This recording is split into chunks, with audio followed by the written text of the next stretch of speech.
ancient, hidden, forgotten. This is Harbor Town. Can't wait to get my hands on this stuff.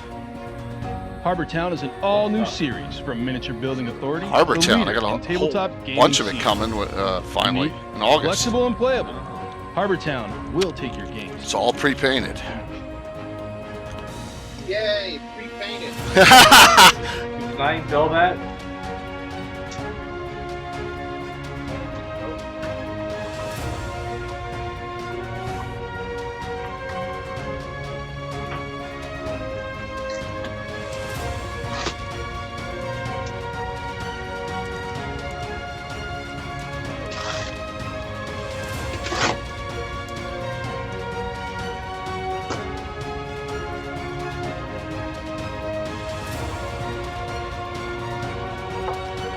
I still see you guys. Normally I don't see you.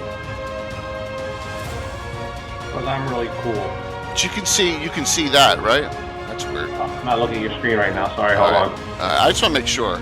I can see the. All right, that's weird. The Lord Gazumbin, his guest will be on shortly. There you go. That was weird. They can hear me.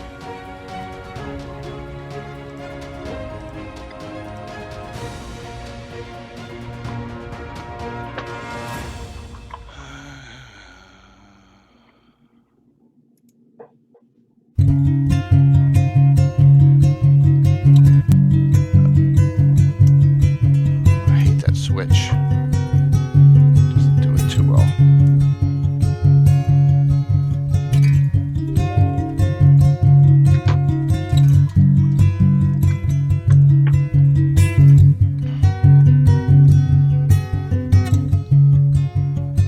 Just trying to got a new game coming out. I'm trying to get a hold of it for a giveaway. It's a card game. It's pretty cool.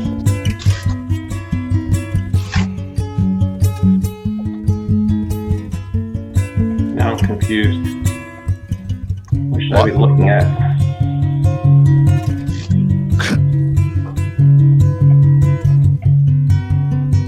Did I just lose my? I'm still on Twitch, right? Yeah, you're still there. We're still talking. I don't have that Zoom channel up anymore. Where do I go? Yeah, the only thing I see right now is Alan. But I'm looking at through Zoom. I'm not looking through Twitch. You gotta have my view up. All right, so now there I go. I got everything Yeah, back. you need my view. I got everything back. All right. Now your favorite screen of all time's coming up.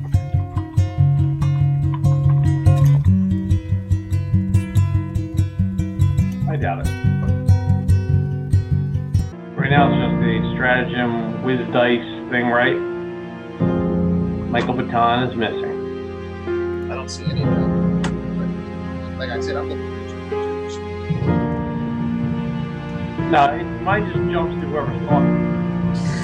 Put it on gallery view, not speaker view, up in the upper right hand corner. I want to see Bill real close. Like that, Bill.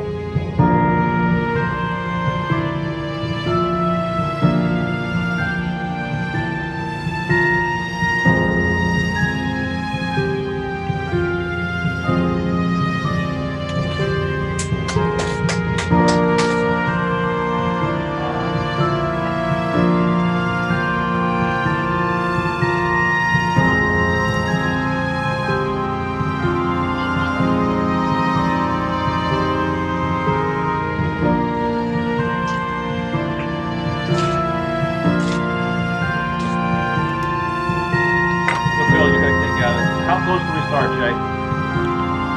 You got 3.5 minutes. All right, Phil, she was like this. So we had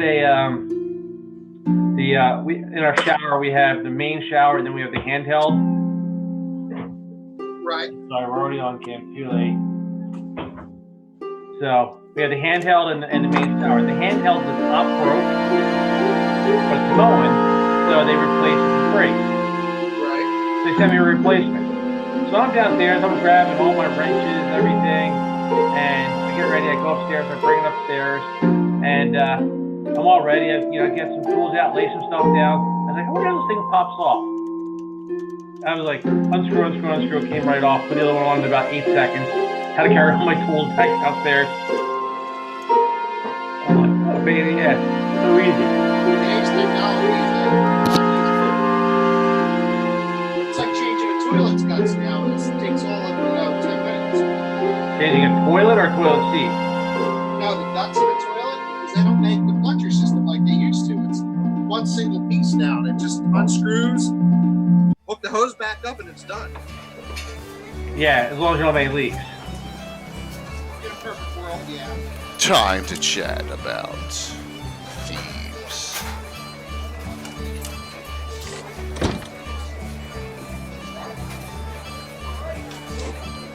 Thieves. I like Thieves.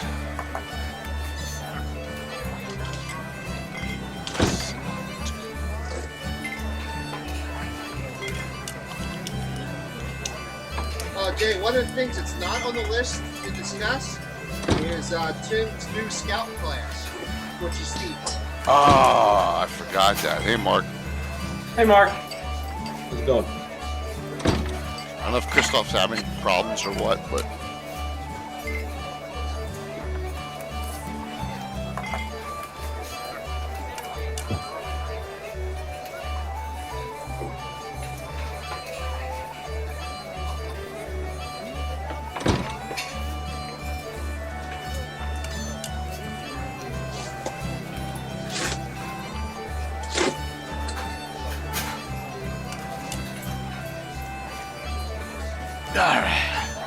Tim, it's Tim's daughter's birthday party, I think. So Tim said he may be able to get on for like 20 to 30 minutes.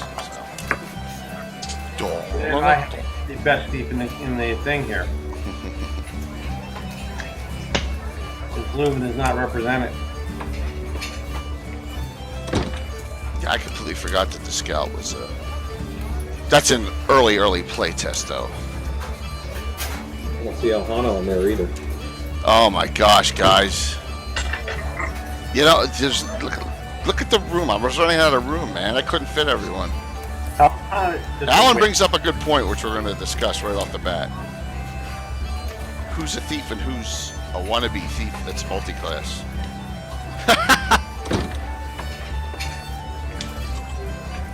Well, most multi-class aren't your primary thieves.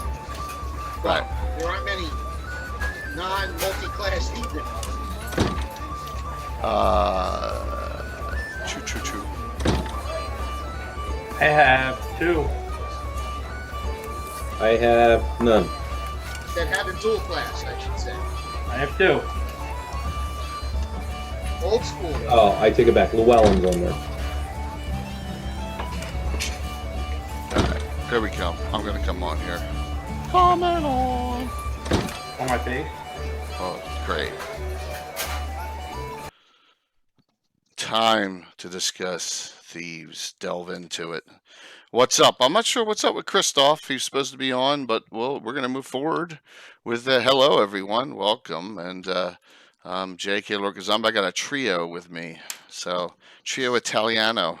I got Alan on, I got DM Marco on, and I got Bill the Master Crafter on right now. And we got room for one more, so we'll see if our special guest pops on or not. So hello everyone, another fun night coming on here. Got some quickie business to take care of here. So how's everyone doing on this weekend, man? Was it freaking hot or what, man?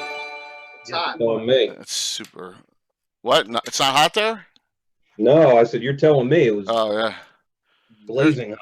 There's Tom. Tom is on. I saw Walt popping on and off. Brian's on. Rox is on. We got a lot of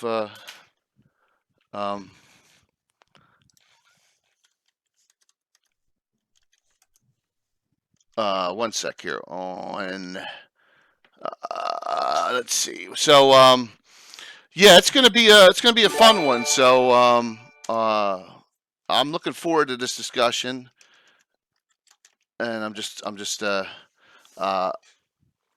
trapping back and forth because I don't put Discord on this machine. So I put down, and you can see mine. I was all over the place on notes on this.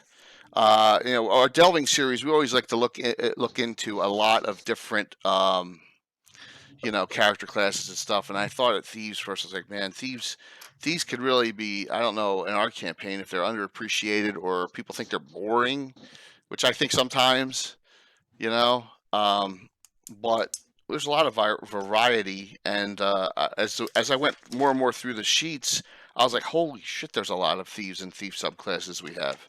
So I guess that's not the case. Does anyone want to put in a little 2 cents on that? I think that there's an awful lot of them. I think that the one distinction we should probably make is in the original 1E and 2E class, there are very few that are non-multi-class. Oh, that's absolutely true. To this day. Yeah. And we're talking about the straight thieves, but there is an advantage of becoming a straight thief. There's a huge advantage. We can discuss what happens in second edition, puts it out as an idea. Yeah. But not a lot of people take advantage of it. What's up, Lo? Good to see you, man. Glad you can make it on. Anyone else want to tackle that? No, I can't remember very many straight thieves being played in the last 15, 20 years. I think John's got one, doesn't he? Tristan or one of his guys is. I know John does. And we got a couple other people running around. I mean, we got some old schoolers that are definitely. I put together a list of them. Most of them are. Did you say Tristan? Like the? Yeah, John's got a character named Tristan. Yeah, he does. Grystan. He does. Oh, so we had prep and we had Anusol, and now but we have a lot of different options on the thief class. And by the way, guys, everyone, a big announcement. We're gonna have in the middle of the show. We're gonna have a big announcement. Thanks, Mark, for putting it together. Sure. And then we'll go from there on a new sponsor, which is kind of cool. So all I'll say is thieves they're necessary in the game. If you need someone to pick a lock or open, disarm a trap, that's where the original thief comes in. Yeah, Rox, you're great. Multi-classing seems to be the way to go, but we developed some other classes that are straight only. I see some subclasses of these we have that we only allow straight variances. We don't allow any absolute multis, and we'll discuss them. Okay. So I guess we can just start off with, and if our special guest cannot get on tonight, then we'll go the route of we'll go our route completely in our campaign with some other options. That's not a problem. So back in the original day, and I'm going to start back, and I'm talking like 1980, 81, 82. You had your basic classes. You really didn't have any other extra classes. We didn't even have archers yet. It was talked about, but we didn't have it. And I remember this. I remember Walt had a fighter assassin named Ishtar. I got to run for a quick second. I'll be right back. Not a problem. He had a fighter assassin named Ishtar. I was like, I really don't want. I'm really not a fan about assassins, man. Playing at the time, and so that's when I collated the first ever supplemental class, and that's Bounty Hunter. So that's how old this class is. It goes all the way back to we've made some changes to it. So we've been doing edits on Thieves and Assassins all the way back since like 81, 82. And we've always been making changes. So, Mark, what's your first memory back then of yeah. Oh yeah, Lakofka's on the show. His article's right up there. So, Rox, you got it. We haven't gotten to that yet, but yeah, you're absolutely correct. So I'll say the first recollection that I actually have of the Bounty Hunter class was Charisse. Okay, so that's a little later on, but not much. Much. Yeah, I was just saying, of any changes to the thieves we did at all, anything of any thief or subclass, it's probably we didn't make any change. It's probably the first one that you remember too. Is that It's the first one that I remember, and only because of the fact, like you said, I mean, we have typically taken the stance of that this is always a good campaign. And I mean alignment wise. You can make your own decisions otherwise as far as good is concerned. But But as far as alignment has always been concerned, it's always been good versus evil. And so the concept of actually having an assassin in the mix only within the last several years has that happened. And I'll say only because Bill isn't here to defend himself because he's the pet and. But generally speaking, it got replaced by the bounty hunter class, and even some modifications on the bounty hunter class. For the longest time, they were the only other class that could actually specialize in a weapon. That's a good point, Mark. It's we're talking about 1983, and then that's a weird anomaly with that class when you think about it. But then again, we have some other, and they get multiple attacks, but it's only 3 every 2. But they do, and it is a weird anomaly in the game. I just figured you were drinking a lot that night. Well, I wanted to. It was kind of an enticement. That's the way I look at it.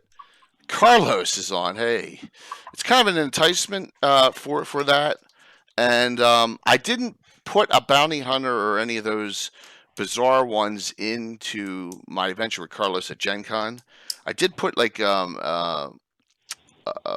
an Inquisitor in because it's not that far from a Paladin, but I stayed away from the some of the stuff that maybe worried about. But we have like a Dwarven Fighter Thief in there. Like I actually Erebus is in there. It's actually I use player characters and NPCs, and that's a great one because he can go fighter or he can go thief. You know, so he was one of the ones that I added in to for the roster of I think it was 8 characters I put together for it. So cool, man. Yeah, Carlos had his stream last night, CSL Entertainment. I want to give him a quick shout out, guys. So he's like real close to 50 followers. That's part of being an affiliate. So if you get a chance after the show's over, hit CSL Entertainment, hit him a follow so you can get to his 50. And I think his Patreon's doing Thieves, so it was just ironic that all this was going on at the same time. With that, and there's his wife Amanda. So hey, I'm glad you guys can make it on. We're gonna crank this out tonight on talking about Thieves. So Alan, any first early memories about Thieves? I mean, talking about early games. Well, when you and I first started playing, we didn't have any. All our Thieves were hirelings because nobody wanted to play them. Exactly. So we had somebody who played a fighter, somebody who played a cleric, somebody who played a mage, and somebody who played a ranger. And that was it. So we had to hire our thieves to go around with us. But when we go through like the next phase, the first character I played was a straight thief, halfling thief. And what is that? That sounds like someone's plumbing. Out in the garage. Oh, that was awesome. That's what it sounded like. It sounded like someone's plumbing. Was going on, or a car or something like that.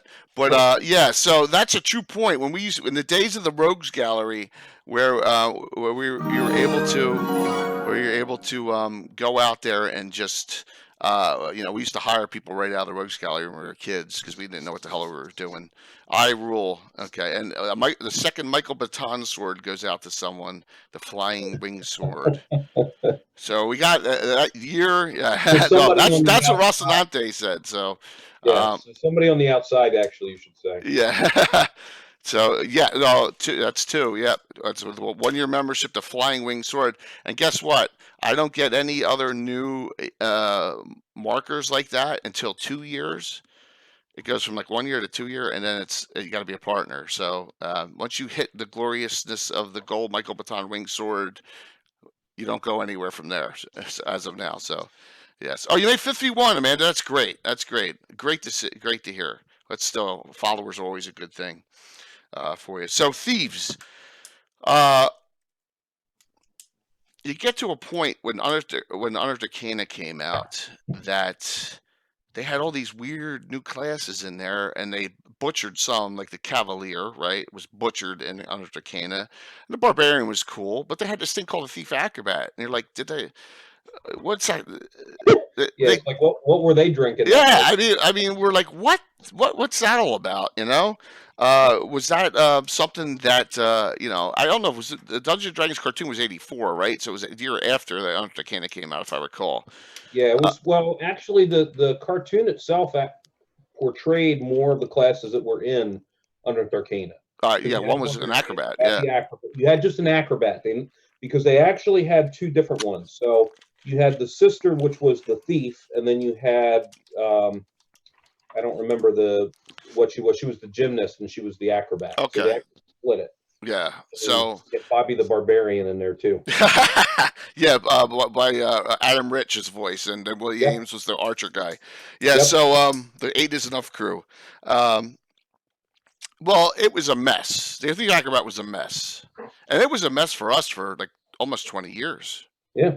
Until Alan changed up the tables. So our thief, and we're going to talk about Thief and Thief Acrobat, and I got a lot of stuff to go through here, like all Bill's new pictures. Okay, so your base thief tables here, right out of the player's handbook. We use this to this day. There's dexterity modifiers, and then there's your racial modifiers, and you can add half ogre to that. And we made another modifier where read languages. There's an intelligence modifier. So all the first ones have dex modifiers, but read languages has an intelligence modifier. And so we made that change. And then, getting with that, I have, of course, Leonard Lakofka, The Thief of Special Look, was an article that he put out. The easiest way to get a hold of this article is Best of the Dragon Volume 3. And he added something that really worked for us, set traps, because there was really no way to set, like, oh, do I use my fine traps for setting traps? It wasn't really explained. So when Leonard came out with this article, and that's why I got to get Leonard on the show, man. This is the blown up version of the set trap table. This helped us with all those classes that, like, bandits and thieves themselves, even, and the bounty hunters and all. What do I use to set traps? So that came out and tied that in with that made sense for us, but the Thief Acrobat made no sense, right? I mean, do we have anyone even play tested back then? I don't think actually you allowed it. I think I was like, this is a mess. You were like, this class sucks. I thought somebody had one, a woman. Yeah, Vorkin. Tom did. Tom did. Vorkin the Agile, who he just played, the Sylvan Elf male, the guy running away from the Juju zombie the whole time. Yeah. Well, and Carlos brings up a good point here. They're mandated to use fiend folio material, and it's a lot of a mess. Absolutely, Carlos. They used a lot of stuff from the Arcana in that cartoon, and they used a lot of stuff from Fiend Folio, the UK publication, and it just. But we had one. Actually, we had two. Bill had one. Zithis, who he used maybe once. Just as a filler character. From another campaign. Yeah, he came in from another. So really, we only had the one true one, and right now I count 3. That's it. Not counting Zithis. I count 3. I count Varkin, the Agile, Jeddah, who's dual classed, and Llewellyn, a Necromancer Thief Acrobat. What a combination that is. She needs skills like that in order to raid the graveyard. So Alan's table is up now, and what was your main changes that you made to it? So when I went through there, a lot of things were like non-amazing things. So like, if I recall, and I've gone from 30 years ago memory, the first Thief Acrobat, like you could jump like 8 feet, and then 8.5 feet when you're like 10th level. I'm like, well, hell, I can do that now. To me, it should have been something more amazing if you're the specialist. So I went through and I increased some of the distances, made them a little bit more realistic, and then even once you get to the very high levels, I made them, amazing. So you could pole vault. I thought what the highest pole vaulters can do now, and they can do, I think it's like 18 feet. So I made them go like up to 20, I think. So they could be even better because, this is D&D. So that's how I create. I looked at everything of what the best in our world currently could do and tried to equate it to what this class could do. I also wanted to make them more of a cat burglar. Not a thief, like a backstabbing thief, more of a, I'm going to sneak up, break into the second floor window, rob you, and get back out before you know what happened. Yeah. I don't want to engage anything. Yeah. Yeah, well, your main thing is your stuns versus backstab, which is all right. So look, the main weapon is the staff on this one, but you're gonna need if you want to be able to backstab, you're gonna need a sharp weapon as well. So, and the initial's only two. This class is very limited in options on what they can do as far as weaponry. So, and then with one every three next weapon, they're not getting another weapon of fourth. So, and then here's your modifiers. These are modifiers that Alan, instead of that other table where it says stuff stops, right? That the other table keeps going now, just with these penalties. So that's another thing Alan implemented in, which is really good. So that makes it a thief acrobat not completely useless at like 8th, 9th level. Yeah. Which was good. Now some of the penalties are high, but they're not that bad. And then once you talk about if you can read that, your surprise attack, that what's the main change you made in that, Alan, if you recall. Yeah, hold on. Let me blow that up so I can read it. Yeah, with the staff from behind. You attack. Yeah, so basically, in my opinion, a thief acrobat does not want to get into the whole business of killing somebody. That's not what they're doing. If they sneak into a house or into a room or something, and there's something there that recognizes them, they'd rather just knock them out. And it's not even a long knockout. It's just, hey, just give me time to get out the window and get off on the ledge. Right. And get down somewhere. So it's not like a bounty hunter knockout, which is for turns. This is just more like a stun, right, where you can't, they can get away. But the huge advantages. So say they're 5th level thief, they attack at 4 levels higher according to Alan's rule for the stun attack with the staff, which is good. That makes it very much more easier to hit. But it's not a multiplier for damage, right? It's not. It's just a stun. It's damage and a stun. It's not a triple backstab, quadruple backstab. Yeah. They can still do that with only having a limited number of weapons. Their short swords are about it in that case, because you're not two-fisted. You want to be two-fisted. You're usually going to go staff two-fisted fighting, right? That's what you're going to do in our game. Yep. In your first two, with your only 2 slots at first level. So well, that's possibility. Carlos brings up a good point about the sap maybe an alternate weapon behind the staff. But the one good thing is we made staff two-fisted fighting capable, Carlos. So if you have that two-fisted fighting rule, staff, you still get your penalties in your secondary hand, but you're allowed to do that with a staff. That was one of the rules. If Tim were here, though, he said you could attack with a dagger twice. How many times I have to tell that story? You can't do it with a dagger. That story ain't that. Yeah, so absolutely. But that's that's sap is probably a good one. There's Garrett is something else, but that's more of an assassin item. But they can backstab as a normal thief, but they're really not even gonna be able to do that until they get short sword or dagger at 4th. Right. So, and then they have a loss of a lot of abilities. So it made it as a workable class into our campaign, and we have 3 now. And let's talk about them. So first, I'll talk about Vork, and you guys each talk about your own. So Vork and the Agile was our first one we really saw. Thief Acrobat, that's Tom's. If you watched week 1 of Awakening at Radiant Fork, you saw the Thief Acrobat, who's not a very good fighter at all, being chased all over the board by a Juju zombie, and then climb up in a tree, and a Type 1 demon telekinesed him out of the tree. It was kind of funny. But he did fall, and they have fall ability, just like a monk at a certain height.